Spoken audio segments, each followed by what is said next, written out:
밝고 묘한 그 말씀, 생명의 말씀은 귀한 그 말씀 진실, 생명의 말씀이 나의 길과 뇌를 밝히 보여주리. 아름답고 생명샘이로다.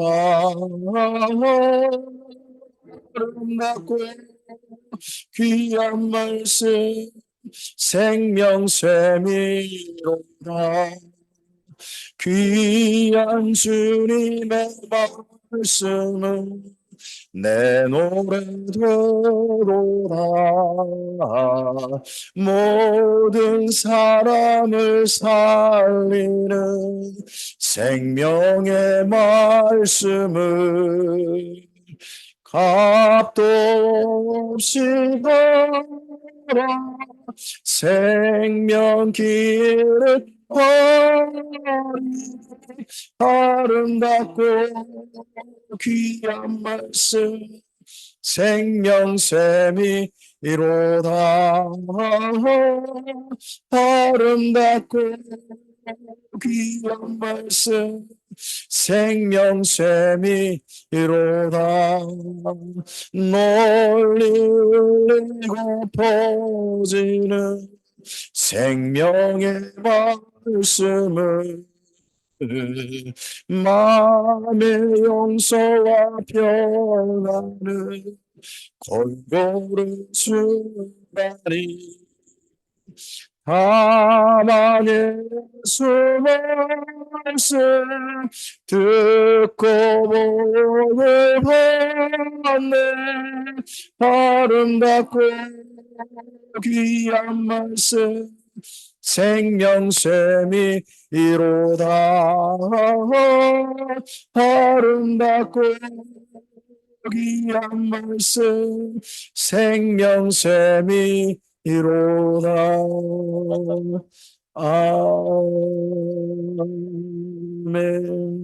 네, 기도 전에 강사들을 소개하겠습니다. 네, 맨 왼쪽에 계신 분이 신윤석 목사님입니다. 신윤석 목사님께서 구약 중에 남유다 선지서 거기 관련된 이야기를 강좌해 주시겠습니다. 그리고 가운데 계신 분이 오늘 출발하게 되는 성경 교육을 담당해 주실 조홍현 집사님이십니다. 조홍현 집사님께서 정말 중요한 출발이죠. 시작이 반이라고 하는데 성경 교육을 담당해 주십니다. 그리고 나머지 강좌는 제가 섬기도록 하겠습니다. 조홍현 집사님 나오셔서 기도하시고 강좌를 이끌어 가시겠습니다.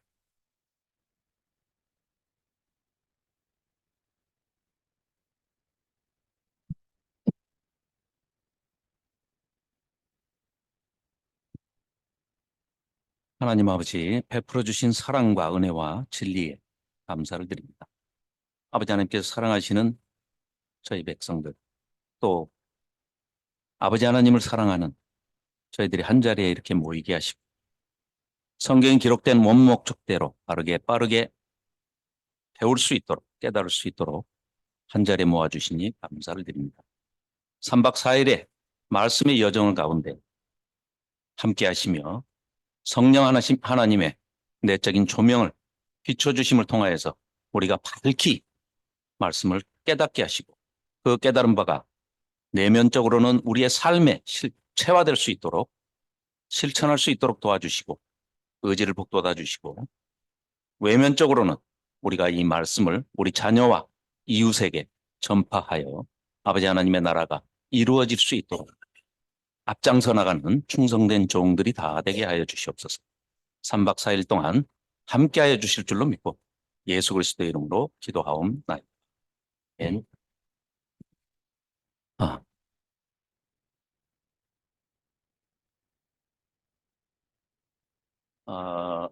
성경 강좌를 우리가 해야 하는 목적과 이유를 먼저 살펴보도록 하겠습니다. 추운 날씨에도 참석해 주신 여러분들을 위해서 제가 꽃다발을 준비했습니다. 앞에서도 김명주 목사님께서 설명을 해 주셨습니다마는 우선 성경 개요에서 저에게 할애된 그 3시간 동안에 신존재론, 하나님은 계시는가 하는 문제와 그다음에 우리가 성경 공부를 하는 목적, 그리고 성경을 바르게 읽는 방법, 그리고 구약 성경의 상관관계를 살펴볼까 합니다. 그리고 이제 신윤선 목사님과 김명주 목사님께서 신구약 66권 계시록까지를 3박 4일 동안 전체를 다뤄 주실 것입니다. 자, 성경 강좌의 목적과 근거를 성경에서 찾아보자면 신명기 31장 9절로 13절 말씀을 성경을 보셔도 되고요. 앞에 화면에 나와 있습니다. 자, 계시 자리에서 한 목소리로 낭독하면 좋겠습니다. 시작.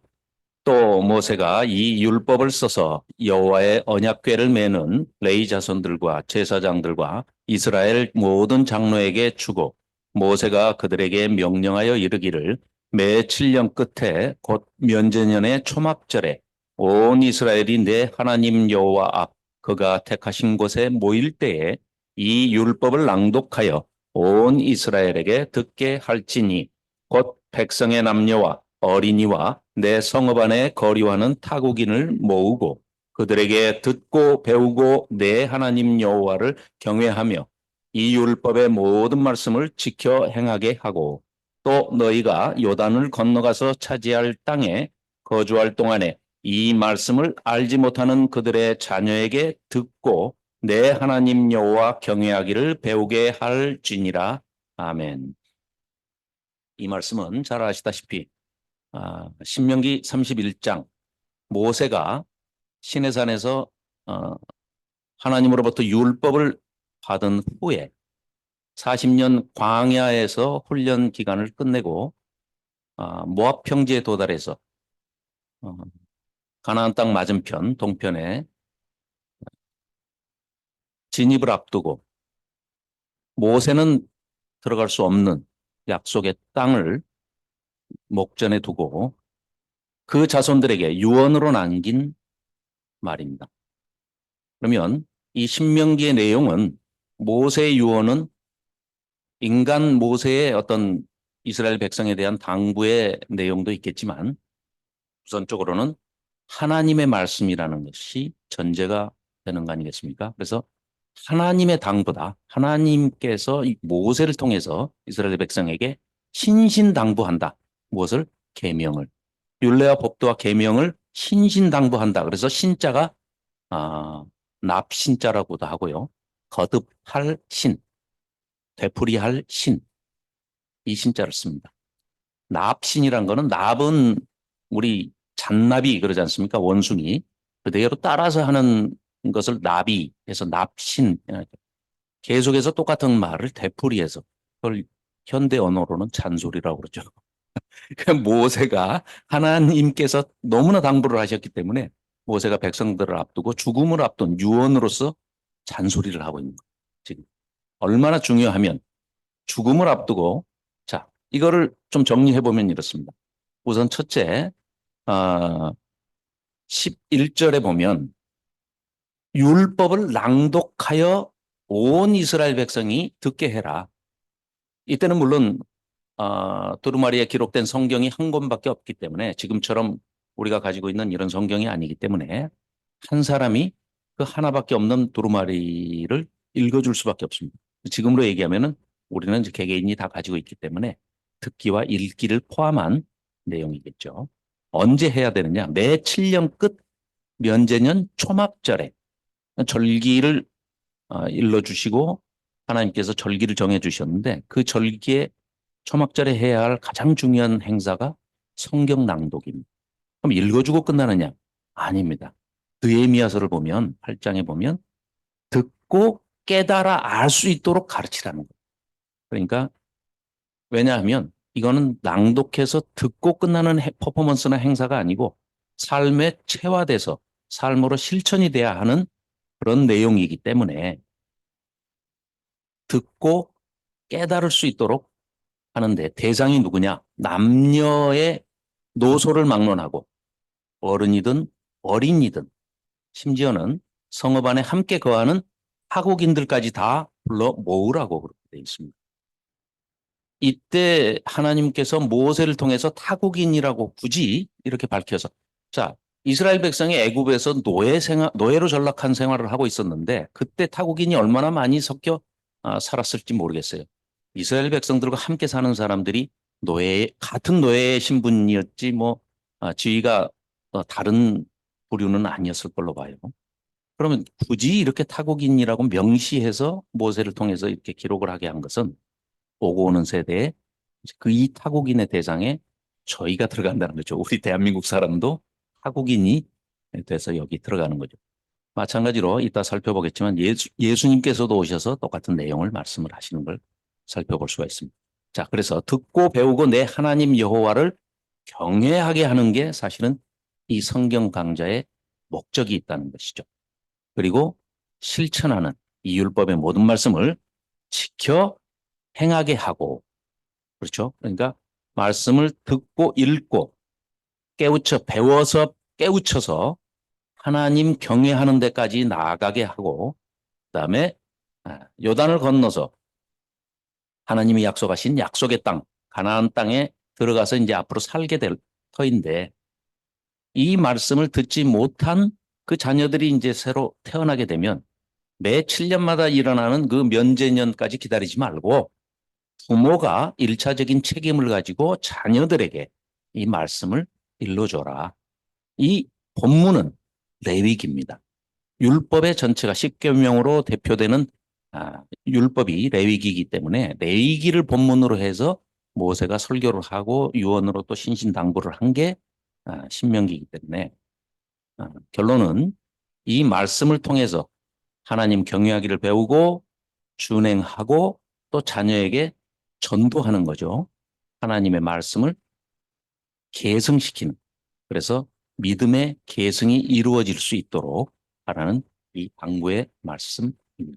그래서 예수님께서도 오셔서 마태복음 28장에 이렇게 명령을 하시죠. 예수께서 나와 말씀하여 이르시되 하늘과 땅의 모든 권세를 내게 주셨으니 그러므로 너희는 가서 모든 민족을 제자로 삼으라고 말씀을 하십니다. 모든 민족을 할 때 아까 타국인까지 포함한 남녀노소를 막론하고 타국인까지를 포함하는 게 바로 여기에 모든 민족 중에 저희도 들어가는 거죠. 그런데 놀랍게도 제자로 삼으라는 겁니다. 이 제자의 개념은 상대 개념의 단어죠. 쉽게 얘기하면 아들, 딸, 자녀가 있으면 상대 개념은 부모가 있을 것이고 학생이 있으면 선생이 있을 것이고 스승이 있으면 제자가 있을 것인데 특별히 성도로 삼아 이런 단어를 쓰지 않고 제자로 삼는다는 것은 스승으로부터 선생으로부터 배우는 그런 학생으로 삼으라는 얘기죠. 우리나라 말이 물론 이제 한자를 차용해서 가지고 온 말이지만 교회, 에클레시아를 교회로 번역을 했는데요. 그 교자가 아시다시피 가르칠 교자입니다. 모일 회자고요. 그러니까 교회의 첫째 기능은 하나님께 예배드리는 건 당연한 그 기능이고요.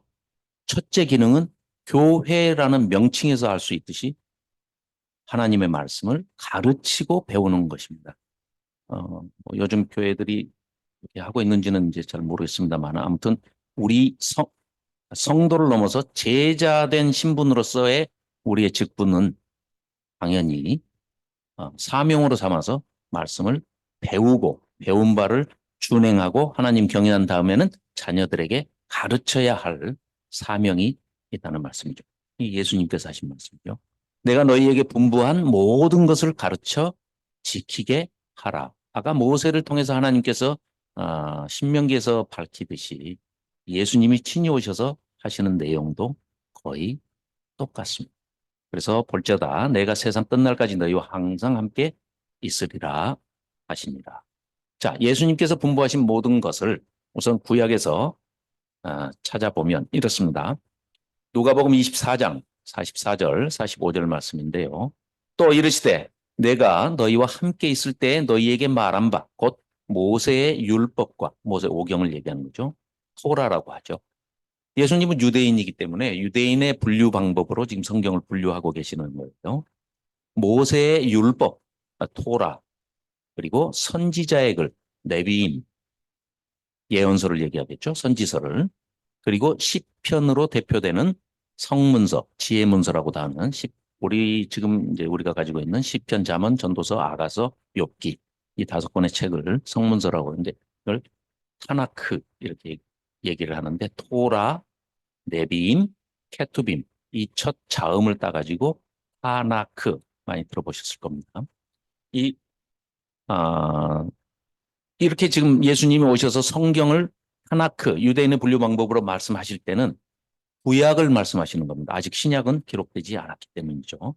그런데 나를 가리켜 기록된 모든 것이 이루어져야 하리라 한 말이 이것이라 하시고 이에 그들의 마음을 열어 성경을 깨닫게 하시고 누가가 이 글을 쓸 때 마음을 열어 이런 표현을 쓰고 있습니다.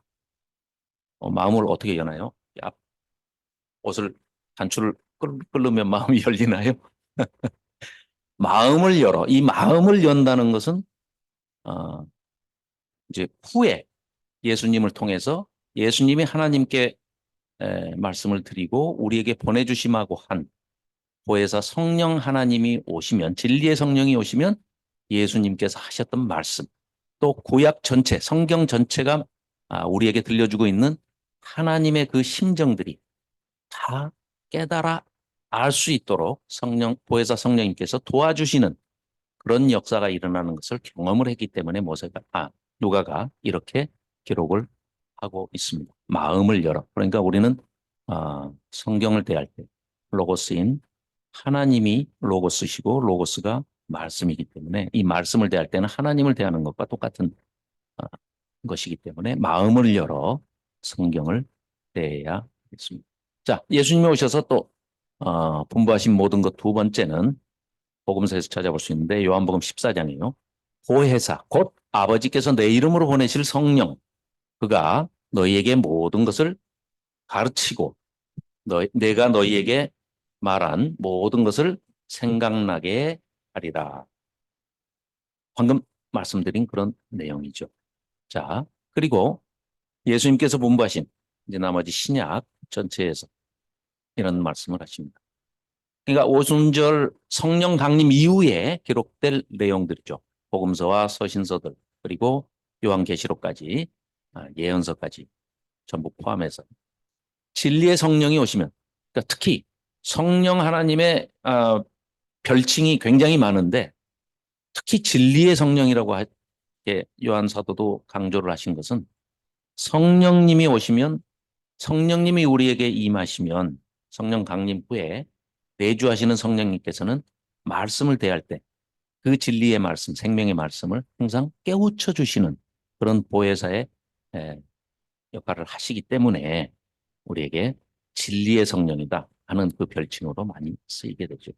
불려지게 되죠. 그래서 진리의 성령이 오시면 그가 너희를 모든 진리 가운데로 인도하시리니 그가 스스로 말하지 않고 오직 하나님으로부터 들은 또 예수님으로부터 들은 성삼위 하나님의 그 말씀들을 우리에게 전해주고 깨우쳐주고 앞으로 장차 일어날 일, 이미 예언이 성취가 된 일도 있지만 아직 성취되지 않은 일들에 대해서도 다 알려주실 것이다. 말씀을 하고 계십니다. 자, 그래서 이러한 내용들을 부활하신 예수님을 승천하신 지 4년 만에 다메섹 도상에서 만나게 된 바울이 이것을 깨닫고 디모데전서 4장을 통해서 이런 말씀으로 목회자가 해야 할 일을 사명을 일러주고 있습니다. 내가 디모데에게 갈 텐데 내가 가기 전까지 너는 어떤 것에 전념을 해야 되느냐? 성경 말씀을. 그럼 지금 구약을 얘기하는 겁니다. 읽는 것과 권하는 것과 가르치는 것에 전념해요. 그러니까 교회에서 목회자로서 해야 할 일은 말 그대로 교회, 가르칠 교자, 모임 회자이기 때문에 가르치는 것에 전념을 해야 된다고 바울 사도도 강조를 하고 있습니다. 자, 신인식론에 들어가기에 앞서서 그러면 우리는 물론 여기 계시는 분들은 다 하나님은 계신다는 것을 다 전제로 믿고 우리는 성경 공부를 하는 거죠. 인식론을 그럼에도 불구하고 우리가 공부를 해야 하는 이유는 여기에 대해서 신불신 간에 또 궁금증을 가지고 있는데 어디 물어볼 데가 없는 분도 있을 거고요. 우리 자녀들도 충분히 학교에서는 진화론을 공부하고 있기 때문에 거기에 대한 진화론에 대한 질문도 할 수 있고 하나님이 정말 계시다면 흔히 하는 얘기로 하나님이 짠 하고 나타나시면 100% 확실하게 내가 있다라는 걸 보여주시면 간단한데 왜 안 보여주시고 이렇게 어, 하나님이 계시느냐 계시지 않느냐를 논쟁을 하게 그렇게 하느냐 하는 질문을 받으실 경우가 많이 있습니다. 그래서 간단하게 여기서 이제 물론 조직 신학을 하게 되면은 제일 첫 번째 챕터에서 신론을 공부를 하게 되죠. 그런데 어, 오늘 이제 이 시간에는 신인식론을 두 가지로 나눠서 살펴보고자 합니다. 첫째는 이론적인 논리적인 입증 방법이 하나 있을 거고요. 그것을 여러 가지의 논리적인 입증 방법, 논증이 있을 수 있으나 그중에 대표적인 네 가지를 이제 가지고 한번 살펴보고자 합니다. 첫째는 존재론적 논증, 두 번째는 우주론적 논증, 세 번째는 도덕론적 논증, 그리고 네 번째는 목적론적 논증. 이 네 가지를 크게 구분해서 한번 살펴보고요. 그 다음에 또 한 가지는 방법은 성경이 말하는 하나님은 어떤 방식으로 존재하시며 우리에게 어떻게 나타나시고 또 우리가 어떻게 하나님과 인격적인 교제를 할 수 있는지 성경이 증거하는 것, 성경 외의 것이 증거하는 것 이렇게 두 가지로 나눠서 말씀을 살펴보고자 합니다. 자, 우선 첫째 7가지로 구분을 해봤는데요. 만물의 구성, 즉 모든 피조물은 거기에는 어떤 질서와 패턴이 있게 움직이더라. 자, 이따 살펴보겠습니다. 그리고 그 질서가 있다는 것은 디자인이 있다는 겁니다. 디자인이 있으면 반드시 디자이너가 있다는 거죠. 그걸 디자인하신. 이건 목적론과도 연동이 되는 얘기고요. 인간만이 모든 동물 중에 인간만이 양심과 도덕과 윤리라는 게 있더라. 그럼 이건 도대체 어디서 분부된 것이냐? 만일에 진화론에서 얘기하는 한세포 생물이 가세포 생물로 진화가 되고 거기서 고등생물로 진화가 돼서 아주 긴 세월을 거쳐서 진화가 됐다 하면 갑자기 없는 그 DNA가 생겨가지고 갑자기 단세포 생물들이 어떤 윤리와 도덕과 질서가 있어서 그런 것들이 본능적으로 내재될 수 있느냐, 분부될 수 있느냐, 그건 있을 수가 없다 하는 이제 이런 내용들을 도덕론적 논증에서 한번 살펴보겠고요. 우리 인간의 내면에는 아름다움을 추구하고 또 어떤 영원성을 추구하는 그런 마음들이 풍부가 되어 있다. 만물의 예, 존재 이유, 어, 창조의 이 세 가지 중에 하나가 한목적적 창조. 불필요한 것은 하나님은 만드시지 않으시는 분이다 하는 점을 한번 살펴보도록 하겠습니다. 그리고 사람을 보면 하나님을 볼 수가 있도록 하나님께서 하나님의 형상대로 우리 사람을 지으셨다고 성경이 기록하고 있습니다. 그런데 그 반대의 경우도 성립합니다. 이따 살펴보겠습니다. 자, 그리고 성경이 하나님을 만날 수 있도록 로고스이신 말씀이신 하나님께서 만나게 해주신다. 자, 그러면 인식론에 들어가서 자, 첫째 앞에 보이는 이 사람이 리차드 도킨스라는 아주 무신론자의 대표적인 인물입니다. 영국의 대학에 교수로 재직을 하고 있는 물리학자이기도 한데요. 1941년생인데 옥스퍼드대 교수이기도 하지만 이 사람이 영향을 굉장히 많이 받았던 게 앤서니 플류라는 학자, 그러니까 자기 스승이 옥스퍼드 대학에 이제 교수로 있고 이 사람은 학생으로 있을 때부터 그 무신론자로부터 굉장한 영향을 받았습니다. 나중에는 이제 찰스 다인의 진화설을 주장한 찰스 다인의 직통 후계자가 본인이다라고 주장을 할 정도로 만들어진 신, 아주 아주 도전적이죠. 신은 과연 인간을 창조했는가라는 질문을 던지면서 웃기지 마. 신 인간이 만든 거야. 그냥 우리가 상상으로 만들어낸 거지. 신이 어딨어? 이렇게 도전적으로 아주 버스 옆면에 그냥 영국의 아주 광고를 사비를 들여가면서까지 그렇게 했고 많은 젊은이들이 이 사람의 영향을 받아서 아주 대표적인 세계적인 베스트셀러가 된 만들어진 신이라는 책, 이기적 유전자, 밈이라고 들어보셨을 겁니다. 그런 단어를 만들어낸 그런 사람인데 이제 신본주의에서 인본주의로 넘어가는데 아주 쐐기를 박은 사람이죠. 그 사람이. 그래서 신의 존재는 없어. 그러니까 그건 뭐 따질 필요 없고 인간의 능력에 주목해라 하는 이런 주장을 하고 여러 TV 프로그램에 나와가지고 이제 세계적인 석학들과 무신론자의 아주 대표자가 돼가지고 논쟁을 했는데요. 이분이 스승, 방금 말씀드렸던 앤서니 플류라는 분입니다. 그런데 이분이 80이 다 돼가지고요. 죽을 때가 되니까, 모르겠습니다. 뭐, 갑자기 왜 그런 생각이 들었는지는 모르지만, 이 사람이 무신론자로서 80이 넘은 다음에 자기가 아무리 생각을 해봐도 우주 천문 과학자들하고 그렇게 많은 대화를 해본 결과, 이게 우연히 이런 질서가 생길 수는 없다. 누군가에 의해서 이 우주라는 것 자체가 아주 정교하게 세팅이 돼 있다 하는 것을 깨닫게 된 겁니다. 그래서 이 사람이 80이 넘어가지고 그러면 지금 아까 얘기했던 리처드 도킨스는 이 사람의 영향을 받아가지고 세계적인 무신론자로 명성을 떨치고 있는데 이분이 이런 책을 냅니다. 존재하는 신. 거기에 부제가요. 서브타이틀이 신의 부제는 입증되지 않는다 하면서 감히 만들어진 신이라니. 아까 이 사람이 뭐라고요?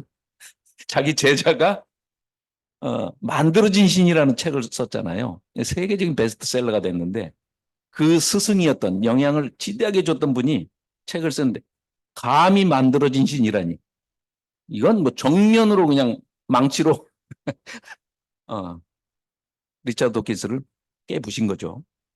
그래서 전 세계에 아주 지성계를 발칵 뒤집었습니다. 80세가 넘은 다음에 내가 잘못 생각한 거야 하면서 게리 하버마스하고 부활론쟁이라는 또 아주 유명한 이런 저서를 또 남기고 이분이 무신론 철학자로서 이 사람도 아주 호전적인 그런 전투사였는데 유신론자로 돌아서면서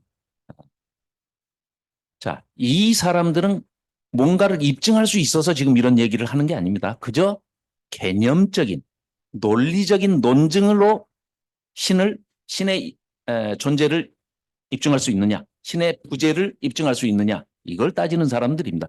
결국은 큰 테두리에서 본다면 무신론자도 하나님이 안 계시다는 믿음을 선택한 것입니다.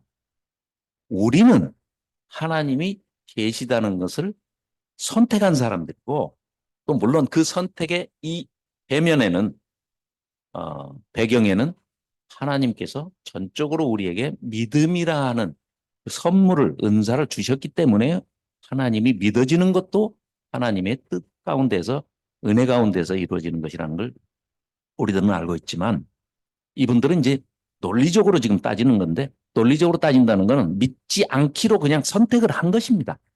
그러면 세 가지가 있겠죠. 자, 하나님이 계신다고 나는 믿는다 하는 믿음을 선택하는 우리가 있고요.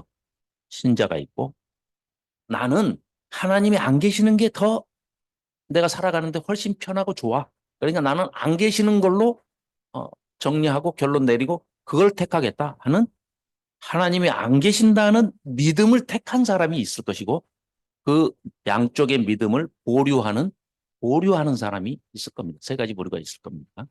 근데 이 논증들은 잠깐 아까 말씀드린 대로 그 네 가지로 살펴보도록 하겠습니다. 자, 이건 레토릭 중에 수사학 중에 하나인데요. 옛날 구약 성경이 대문자 소문자 구분도 없고요. 띄어쓰기도 안 했었습니다.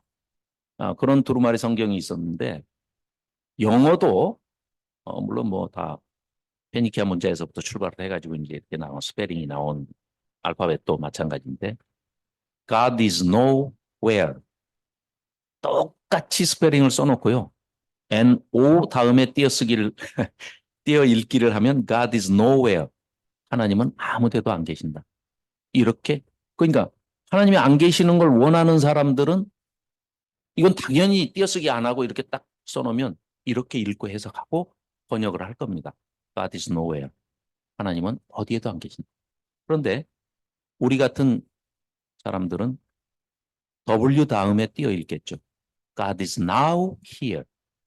하나님은 지금 여기 우리와 함께 계신다. 그래서 생각의 차이는 자기 자신의 죄성입니다. 아니 물건을 훔쳐가지고 막 도망가는 사람이 어디서 애들이 놀면서 호루라기를 훅 불었어요. 얼마나 놀랬겠습니까? 그럼 그 사람이 생각할 때는 순경이 없었으면 좋겠죠. 경찰이 없었으면 좋겠죠.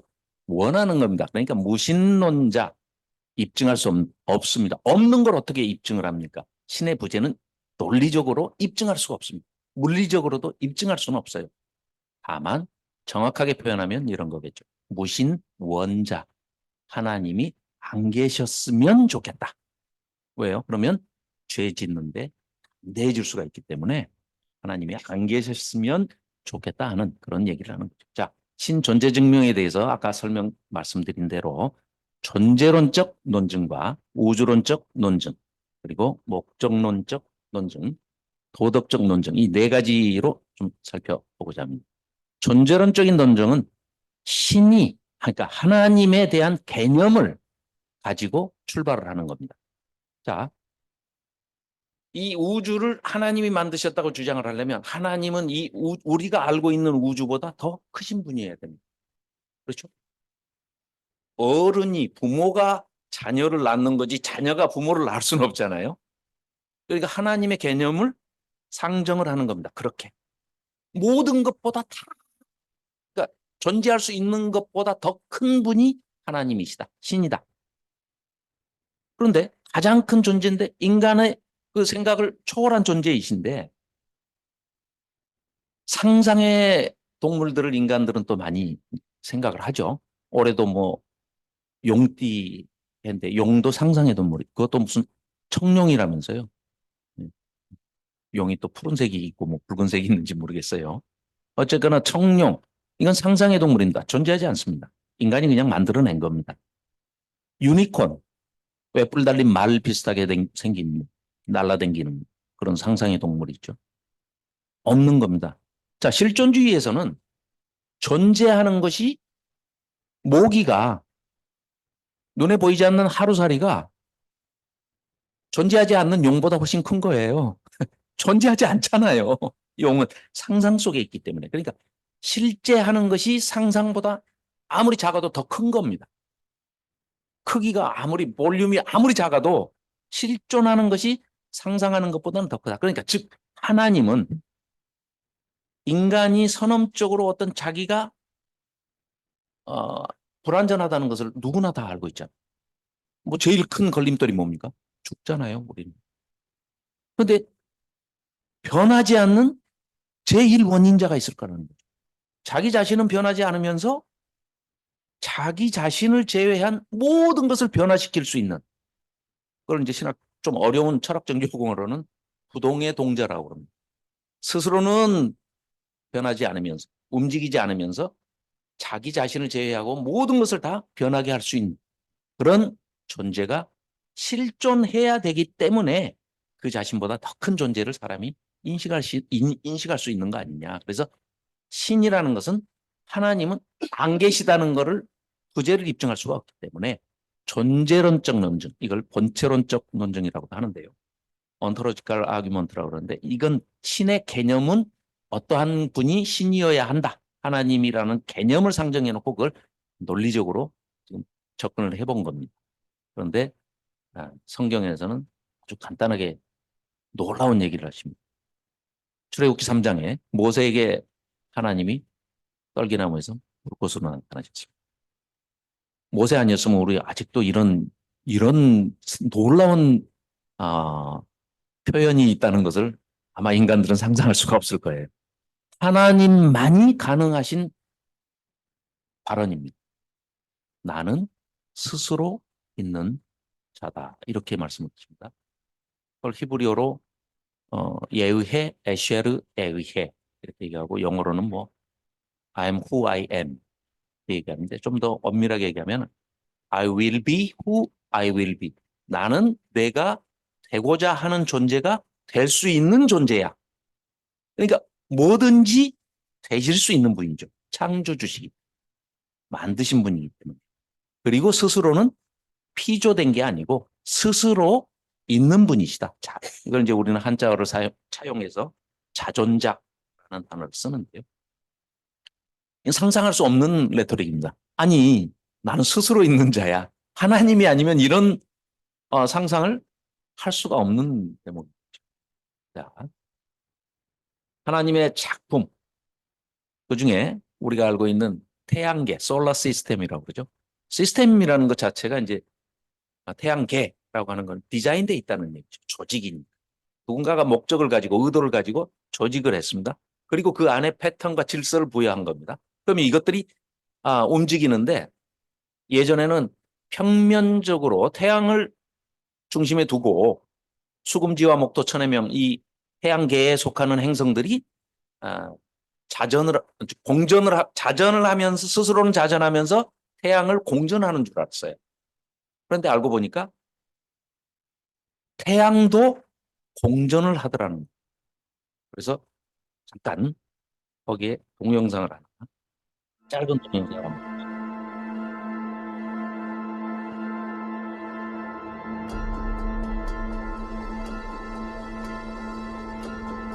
이 가운데 보이는 게 태양이고요. 주변에 수금지와 목토 천해명이 이런 식으로 회전을 하면서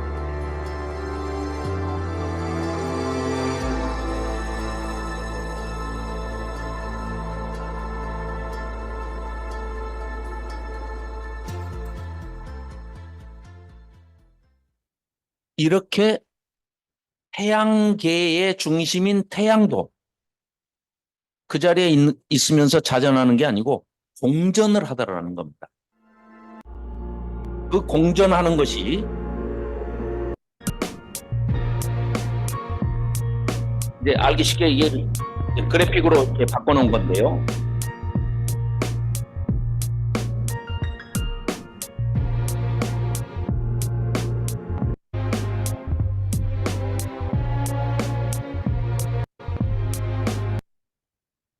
자, 이 태양이 어디론가를 향해서 초속 1초에 217km에서 230km 정도의 속도로 달리고 있다. 그러면서 태양계에 속해 있는 솔라 시스템에 속해 있는 수금지와 우리 지구를 포함한 수금지와 목토 천해명을 다 끌고 지금 어디론가 그렇게 가고 있어요. 그래서 어디로 가고 있나 봤더니 놀랍게도 이런 운동을 하면서 진행을 하고 있습니다.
이런 궤도를 그리면서 태양 자체가 행성들을 끌고 시속 200, 약 230km, 초속 약 230km로 운동을 하고 있는데요. 방금 동영상 끝에 2억 3천만 년의 주기로 태양계의 중심, 은하계의 중심을 공전한다는 사실이 최근에 보였죠. 그러니까 아직도 아무리 뛰어난 우주 천체 물리학자들이, 우주과학자, 전문 과학자들이 우주를 연구하지만 결론은 그렇습니다. 잘 모르겠습니다. 모든 과학자들이 공통되게 밝히고 있는 게 잘 모르겠습니다. 추정만 할 뿐인데 처음에는 천억 개의 이런 태양계 같은 게 천억 개가 있다라고 주장을 했던 물리학자가 불과 1년도 안 돼서 2천억 개가 넘을 것 같은데요라고 2배가 그러니까 얼마나 불확실한 주장들을 하고 있습니까? 스스로도 압니다. 그걸 알고 있지만 그렇다고 그래서 이제 왜 이런 얘기를 말씀을 드리느냐? 존재론적 증명을 하자면 부재를 증명하려면 장소가 나와야 돼요. 이 우주 전체를 우리가 다 카메라를 다 보내고 우주선을 다 띄워봤더니 안 계시더라 하나님이 하는 걸 증명해야 되는데 이 부재를 어떻게 입증을 하냐? 그러니까 논리적으로 하나님이 안 계시다는 것 자체는 증명할 수 없는 것이다. 그런 걸 말씀드립니다. 자, 하나님께서 만드신 이 인간과 연관이 있는 그런 화면을 잠깐 한번 보시는데요.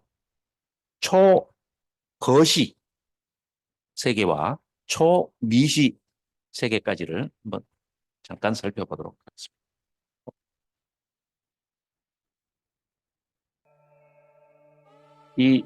이분이 지금 구글 본사 앞에 마당에 이렇게 누워 있습니다. 여기서부터 이제 카메라가 줌 아웃을 해서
우리가 어렸을 때 만화 영화에서나 보던 안드로메다, 네, 밀키웨이, 은하수, 실제로 이런 것들이 오르트 구름 이런 것들이 과학자들이 붙여 그냥 이름일 뿐입니다. 얼마나 큰지는 가늠할 수가 없습니다. 너무 멀리 가면 길 잃어버릴까봐 다시 돌아옵니다. 그래서 이시 세계로 아주 이시 세계로 한번 들어가 보겠습니다. 에 있는 혈관을 통해서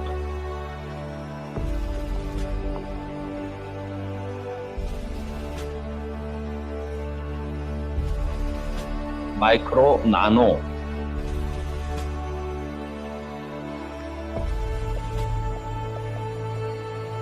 피코,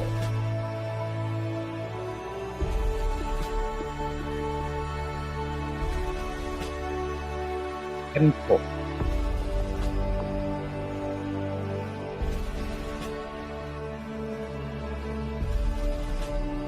포크를 지나서 더 들어가면 그냥 없는 것과 같습니다. 거기서 불교에서 공사상이 나오는 겁니다.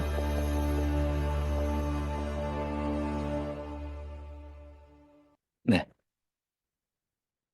우주론적 논증이라고 하는데요. 이거는 무에서는 유가 나올 수가 없다. 아까 리차드 도킨스가 영국의 아주 유명한 Q&A라는 그 질문하고 대답하는 그런 프로그램이 유명한 프로그램이 있는데 거기에 추기경 한 사람하고 나와가지고 논쟁을 하는데요. 계속해서 이 사람은 자 우주가 팽창하고 있다. 이건 이제 허블 망원경이 발명되면서 그걸 알게 됐죠. 우주가 팽창하고 있더라. 그러면 그러니까 그걸 필름을 거꾸로 계속해서 무한대로 거꾸로 돌리면 점점 축소가 되겠죠. 원래 있었던 뭔가의 점으로 갈 거 아닙니까? 그래서 빅뱅 이론이 나오는 겁니다. 그게 그러니까 원초적으로 뭔가 있었을 거 아니냐. 지금 커지고 있다면, 팽창하고 있다면 필름을 거꾸로 돌려보자. 그러면은 원초 지점이 있을 거다. 점이. 거기서 폭발을 했으니까 우리가 알지 못하는 큰 빅뱅이 있었기 때문에 우주가 이렇게 팽창하고 있는 거 아니냐. 거기로 거슬러 갑니다. 리처드 도킨스한테 물어봅니다. 추기경이. 그럼 그건 어디서 나왔는데? nothing이 어디서 나왔는데? nothing은 nothing밖에 안 나오지 nothing as something은 안 나오는 거 아니냐. 그러니까 리처드 도킨스가 이 주장을 하다가 자기 모순에 자기가 빠져가지고 세계적인 웃음거리가 됩니다. 이건 특별한 nothing이야 이렇게 얘기를 해요. 하나님을 인정하고 싶지가 않기 때문에. 전 세계가 보고 있는 앞에서 마지막 발악을 한 겁니다. nothing은 이거는 특별한 nothing에서 뭔가가 생긴 거야. 성경은 하나님이 완전한 창조는 무에서 유가 나오는 것이 창조다. 우리가 뭔가를 만들어내는 것은 제조 수준이죠. 인간이 문명과학으로 기술로 발명해내는 것은 전부 제조의 수준이지 아무리 유능한 이 과학자들, 생물학자, 물리학자 모든 과학자들이 수만 명이 모여도 세포를 만들어서 생명체를 만들 수가 없습니다. 그렇죠? 그래서 지금 하고 있는 뭐 이상한 그 실험들, 복제하는 것들, 그게 있는 걸 가지고 하는 것이지, 이분들이 무에서 뭔가 유를 만들어낸다 이런 것은 있을 수가 없다라는 것이죠. 그렇다면 제1 원인자인 처음에 존재가 뭔가가 있어야 될 거 아니냐. 그 부동의 동작, 맨 처음 제1 원인, 그리스 헬라어로는 아르케라고 하는데 그 제1 원인. 그래서 그것도 어떤 원인은 그러니까 스스로는 변하지 않으면서 부동의 동자로서 자기 자신을 제외하고는 모든 것을 움직이게 할 수 있는 그런 존재가 있다. 그 존재가 바로 하나님이다 하는 것이 우주론적 논증입니다. 자, 이거를 창세기 1장 1절은 이렇게 한 줄로 표현하고 있습니다. 태초에 하나님이 천지를 창조하시니라. 이거는 과학적인 입증이 필요한 선언도 아니고요. 이거는 뭐 과학자들이 증명할 수도 없는 내용이죠. 이거는 그냥 선포입니다. 하나님께서 세계 어떠한 종교도, 그러니까 뭐 계시 종교가 됐든 구도 종교가 됐든 자력권의 뭐 종교가 됐든 화력구원의 종교가 됐든 어떠한 종교든 간에 내가 이 세상을 다 만들었어라고 선언하면서 시작하는 경전은 없습니다. 우리가 가지고 있는 성경 외에는. 그래서 하나님께서 제일 먼저 1장 1절에 애초에 하나님이 천지를 창조하셨다라고 선포를 하시면서 시작을 합니다. 히브리서에서는 그 유명하게 말씀이 있죠. 집마다 지은 이가 있으니 만물을 지으신 이는 하나님이시라.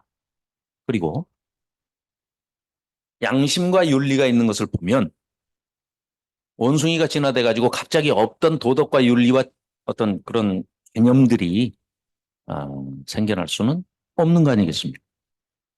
뭐 지금은 유전공학이 워낙 발달해 가지고 DNA 뭐 게놈 지도까지 다 만들어내고 그 게놈 어떤 일부분을 또 잘라 가지고 옮길 수 있는 이식할 수 있는 게놈 뭐 가위까지 만들어내고 하는 어, 하나님을 거스르는 이제 일들이 많이 일어나고 있지만 그런 것들이 갑자기 없는 데서 생겨날 수는 없는 것이죠. 자, 그래서 도덕적 논증, 이거는 임마누엘 칸트가 이런 제안을 합니다. 1700년대 18세기 사람인데 별이 하늘에서 반짝이는 것처럼 내 안에 양심과 또 어떤 도덕과 윤리 이런 게 있어서 반짝반짝하는 게 도무지 부인할래도 부인할 수가 없더라. 그리고 그걸 거스르면 통증이 와요. 양심이 어디 있는지는 모르겠어요. 우리의 몸 가운데 어디에 있는지는 모르지만 찔려요. 뭐 손자들이나 자녀들 키워보셨으니까 아시겠지만 말도 잘 못하는 2살 먹은 꼬마가 동생이 생겼어요. 그래서 온 부모의 관심이 동생에게 쏠려 있을 때 부모님 계실 때는 쓰담쓰담 해줘요. 이쁘다, 이쁘다. 그러고. 예, 그런데 부모 안 계시고 아무도 없고 방에 동생하고 자기만 있어. 그럼 바로 눈을 손가락으로 눌러봅니다. 애가 울면 싹 쳐다봐요. 엄마, 아빠 있나 없나. 어디서 배웠을까요? 학원 가서 배운 거 아닙니다. 그렇죠? 그런 도덕적인 어떤 양심과 인격과 그 말을 못하는 그런 교육을 전혀 받지 않은 어린아이에게도 그런 것을 풍부해 주신 분이 계실 텐데 그분이 바로 하나님이시다. 그러니까 눈에 보이는 형상으로도 우리에게 주셨지만 눈에 보이지 않는 형상까지 그게 바로 인격과 양심이죠. 이런 주장을 했던 겁니다. 그래서 진위, 참된 것이냐 거짓된 것이냐 뭐 이거는 이제 어떤 그 가치 개념으로 지금 대립시켜서 하시는 이원론적인 얘기가 아니고 이런 모든 내용들을 가지고 판단할 수 있는, 구분할 수 있는 능력을 하나님께서 우리에게 풍부해 주셨다. 자, 그래서 성경에서 이제 어떻게 증거를 하고 있느냐? 참되다, 진선의 미를 따진다 하면 오직 하나님만이 참되신 거죠. 그럴 수 없느니라 사람은 다 거짓됩니다. 거짓말을 나는 한 번도 안 했다. 그것도 거짓말입니다. 오직 하나님은 참되시다 할지어다 기록된 바 주께서 주의 말씀에 의롭다함을 얻으시고 판단하실 때 이기를 하십니다. 그러니까 오직 참되신 분은 하나님 한 분뿐이십니다. 왜 그러냐? 그래야 심판하실 수 있죠. 참되지 않은 분이 누구를 심판하십니까? 본인 참되지 않으면 그 자체가 심판을 당해야 할 피심판자죠. 그렇기 때문에 즉 하나님 한 분만이 참되시다. 참이신 하나님. 그리고 그래야 전도서 12장에 선악간에 심판을 하실 기회가 있으신 거죠. 그리고 하나님은 하나님만이 의로우신 존재죠. 그래서 우리를 의롭지 않은 죄인이지만 우리의 죄를 다 잊어주시고 지워주시고 도말해주시고 우리를 참되다고 의롭다고 인정해 주신다는 거죠. 칭의의 개념이 그래서 여기서 이제 나온 것이죠. 그래서 하나님만이 의로우신 분이다. 그리고 하나님의 아름다움. 아마 지금 이제 여기 뭐 저를 포함해서 여기 계신 분들은 거울을 보시면 뭐 크게 뭐 만족하시지는 않을 거예요. 그죠? 내가 옛날에는 이렇게 안 생겼는데 뭐 하시는 분도 있을 거고 주름이 이거 누가 그어놨지 뭐 이제 이러시는 분들 머리가 왜 이렇게 없나 뭐 이거는 우리가 죄인이기 때문에 그렇습니다. 우리만 죄인인 게 아니고 우리가 살고 있는 이 모든 지구의 환경이 죄로 인해서 오염되고 아까 말씀드렸던 그 엔트로피 증가의 법칙에 의해서 점점 낡아지고 후패해지고 지금 이제 점점 없어지는 쪽으로 가는 거죠. 그러다 보니까 원래는 아름답게 창조를 하셨는데 하나님께서 당신의 형상을 담게 우리 인간을 창조하고 이 모든 우주 만물을 창조하시고 6번이나 강조하시죠. 보시기에 사람을 지어 놓으시고는 보시기에 힘이 좋았다. 우리가 알고 있는 이 3차원의 개념으로 하나님은 그러면 인간이 타락하고 죄를 지을 줄 다 아시면서 왜 만드셨을까? 왜 포기하지 않고 만드셨을까? 이렇게 생각하는 것은 3차원적인 시간의 개념을 하나님한테도 적용을 해서 생각하는 거니까 그건 잘못된 생각입니다. 그런데 우리는 그냥 습관적으로 그렇게 생각을 하죠. 예정론도 그래서 자꾸 부딪히는 경우가 우리 3차원의 세계로 그 시각으로 하나님께 적용을 하기 때문에 하나님은 그렇지 않습니다. 전체를 과거, 현재, 미래 시간의 개념이 초월하신 분이기 때문에 그걸 한꺼번에 보실 수가 있는 분이에요. 그래서 당신의 백성들, 구원받을 당신의 백성들의 끝을 보셨기 때문에 이 거대한 계획을, 창조의 계획을 실행하신 것이지 이렇게 타락하고 이렇게 죄만 짓고 내 가슴을 아프게 하고 이 못된 놈들 에이 창조하지 말자. 이렇게 해서 포기하신 게 아니라는 거죠. 그걸 우리 3차원의 개념으로 시간 개념으로 봐서는 안 된다는 얘기죠. 죄송합니다. 얘기가 샜습니다. 그래서 아름다움도 하나님께서 우리가 분별할 수 있는 그 본성을 풍부해 주셨다. 자, 왼쪽 보시기에 왼쪽에 보시는 게 동물세포고요. 오른쪽에 보시는 게 식물세포입니다. 동물세포와 식물세포의 기본 구조가 너무 흡사하죠. 이렇게 우연히 만들어졌다. 아니, 우리가 어디 섬에 이렇게 있어요. 갔는데 나무가 똑같은 나무가 2m 간격으로 한 2km 정도가 쫙 심어져 있어요. 아, 이거 우연히 이렇게 심어진 거야. 라고 주장하는 사람은 물받으려야 됩니다. 아니, 누군가가 목적을 가지고 그걸 심었지. 어떻게 우연히 그게 2m 간격으로 2km나 막 청구루의 나무가 그냥 일렬로 쫙 서 있는데 저 우연히 저렇게 된 거야. 라고 주장을 할 수는 없는 거죠. 자, 세포가 이렇게 생겼는데 그냥 우연히 이렇게 된 거야. 동물세포와 식물세포가 이렇게 우연히 된 거야. 라고 주장할 수는 없는 거죠. 뭐 모든 그 핵이며 원형질 막 리보솜 뭐 여기 있는 골지체 뭐 리소솜 모든 것들이 다 똑같이 흡사하게 디자인이 돼 있어요. 디자인이 있다는 것은 반드시 디자이너가 있다는 거죠. 디자인하신 분이.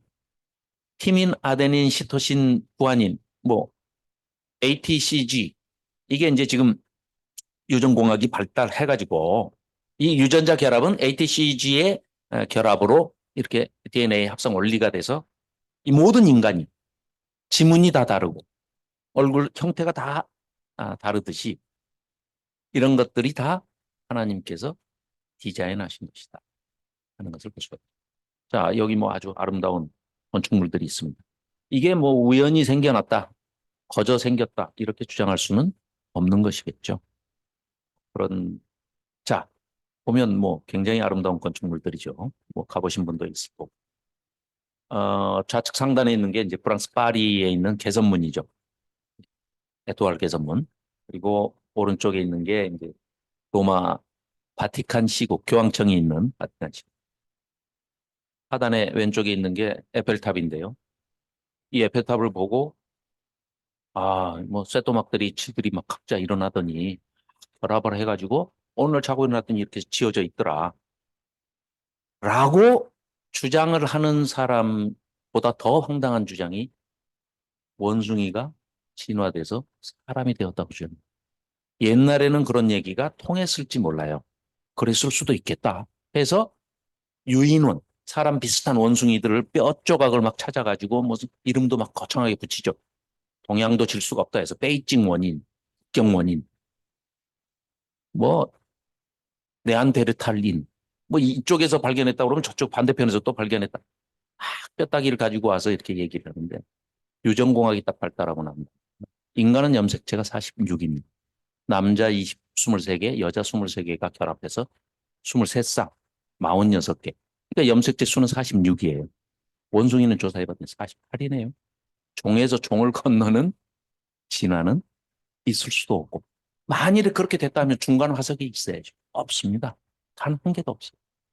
그 오랜 시간에 진화가 돼서 됐다면 그 중간 그 화석들이 나와야 되지 않겠습니까? 없습니다. 너무 지금은 진화론을 뭐 다 폐기된 주장이다라고 하지만 현실은 어떻습니까? 학교에서 우리 자녀들은 진화론을 배우고 있습니다. 그래서 그런 자녀들에게 우리가 이런 것들을 자 이게 지금까지 이제 이런 아까 서두에 말씀드렸던 존재론적 증명 또 우주론적 증명 그리고 이런 집마다 지은이가 있다 목적을 가지고 뭐든지 창조를 하셨 우리가 인간이 제조하는 것도 이렇게 목적을 가지고 하는 건데 이걸 목적론적 논증이라고 합니다. 자, 아름다움을 감각하는 것. 하나님 보시기에 심히 좋았다. 우리 인간을 창조하시고 하신 말씀. 그래서 우리의 마음 속에도 아름다움을 보면 감각하는 그런 본능이 있다. 자, 만물에는 존재 이유가 없는 것이 없다. 다 한 목적적으로 창조가 됐다. 하나님께서는 완전한 창조를 하셨고요. 한 목적적 창조를 하셨고 무에서 유가 나오는 창조를 하셨습니다. 이 세 가지가 창조 원리인데 어, 그 창조 원리 중에 한 목적적 창조. 그러니까 뭐 초등학생들이 그런 질문하죠. 모기 물리고 난 다음에 모기는 누가 만들었어요? 사탄이 만들었나 모기는? 유익 유익하냐 불유익하냐를 가지고 이제 뭐 애들이 그렇게 따지는데 모든 피조물에는 하나님의 목적이 들어있다. 특히 우리 인간을 창조하시고는 힘이 좋았더라 하시는 것은 우리와 교제하고 그 교제가 사랑이 전제되는 교제를 하시고 싶으셔서 힘이 좋았다고 감탄을 하시는 그런 존재들이었는데 지금 우리가 이렇게 힘이 망가졌죠. 자, 이런 모든 것들이 목적론적 논증이다. 그래서 모든 사물은 존재의 원인과 함께 전체적인 조화를 위한 기능과 목적을 다 가지고 있다. 자, 잠언에 보면 여호와께서 온갖 것을 그 쓰임에 적당하게 지으셨나니 악인도 악한 날에 적당하게 하셨느니라. 놀라운 얘기죠. 악인도 지옥에 가면서 하나님 하시는 일은 다 옳습니다. 아멘 하고 들어갑니다. 그러니까 하나님께서 악을 허용하시는 것도 목적이 있으시기 때문에 또 더더군다나 하나님의 백성들을 위해서 한 목적적으로 다 협력하여 선을 이룰 수 있도록 하시기 위해서 창조하신 거예요. 그래서 이러한 관점으로 봤을 때 아까 말씀드린 하나님의 형상을 닮은 사람을 보면 하나님을 볼 수도 있고요. 그 반대의 경우도 성립이 됩니다. 마귀의 종노릇을 하고 있는 사람을 보면 야, 저 사람 진짜 마귀 같다. 이런 얘기를 하지 않습니까? 그래서 또 그런데 그런 사람들은 그런 얘기를 들어도 별로 찔림이 없어요. 왜? 양심이 많이 어, 퇴화돼가지고 그런 분들은 자, 사람이 하나님을 이제 인식할 수 있는 그 존재를 우리가 깨달을 수 있는 인식할 수 있는 것은 하나님의 형상을 담게 우리 사람에게 인격과 하나님의 성품인 양심을 풍부해 주셨기 때문입니다. 그럼 인격은 우리가 잘 아시다시피 이런 걸로 형성이 되어 있다고 봤죠. 지성과 이성과 감정과 의지 이렇게 일단 하나님을 만날 때도 인격적인 만남이 이루어진다 하는 것은 하나님께서 한없이 낮고 낮은 대로 오셔서 눈높이를 우리하고 맞춰주시는 겁니다. 또 우리는 타락한 죄인인데 한없이 끌어올려 주셔야만 우리가 하나님과 눈이 마주칠 수 있다는 거죠. 그래서 인격적인 교제가 되는데 우리가 그러면은 하나님의 어떤 말씀을 이 성경 말씀을 가지고 자, 그 내용을 파악하고 거기에 담겨 있는 의미를 이해해야 되고 그리고 감정적으로 심정적으로는 하나님과 공감대를 형성할 수 있는 데까지 성경이 읽혀져야 되는 것 아니겠습니까?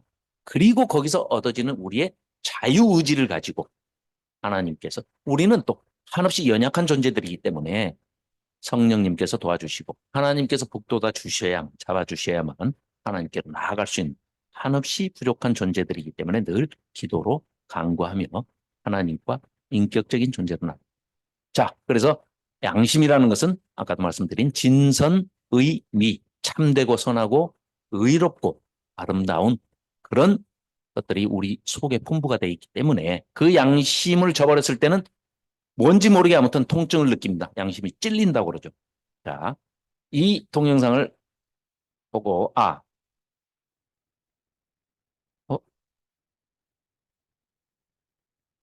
어, 역사적 논증 하나 더 뭐 이제 포함하지는 않았지만 아놀드 토인비라는 역사학자가 세계 오지들을 그 당시 뭐 교통이 그렇게 불편할 때 돌아다녔는데 정부는 없어도 종교는 다 있더라 하는 것을 보면서 사람은 지극히 태생적으로 종교적인 존재구나 하는 것을 얘기하는 그런 게 있습니다. 어디를 가나 이게 우리나라 아닙니다. 근데 우리나라에 서 있는 장승도 이거와 매우 흡사하죠. 이거 인디안 마을에 인디안들이 세우는 장승입니다. 이것도 좀 세련된 아, 예, 뭐라 그럴까요? 심한 얘기는 좀 삼가하고 네, 유럽에 가면 아까 그 조금 문명이 뒤떨어진 곳은 장성을 세우고 좀 세련된 곳은 이렇게 문명이 발달한 곳은 이렇게 해서 종교적인 미신행위들을 하는 곳입니다. 자, 제가 동영상을 하나를 준비를 해서 보냈는데 이게 지워진 것 같습니다. 아니, 아니, 그 어린이. 여기 있네. 자, 화질이 안 좋습니다만 한번, 네.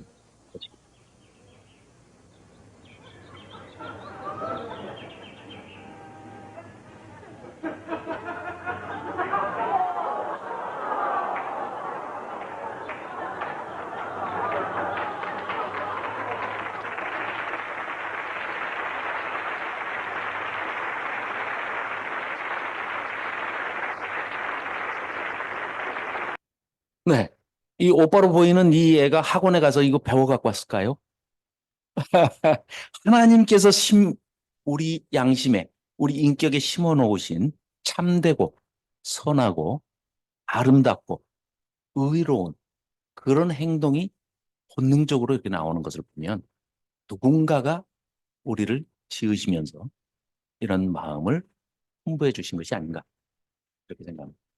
여기까지 해서 어, 오전 1시간하고 10분 네, 네, 쉬도록 하겠습니다.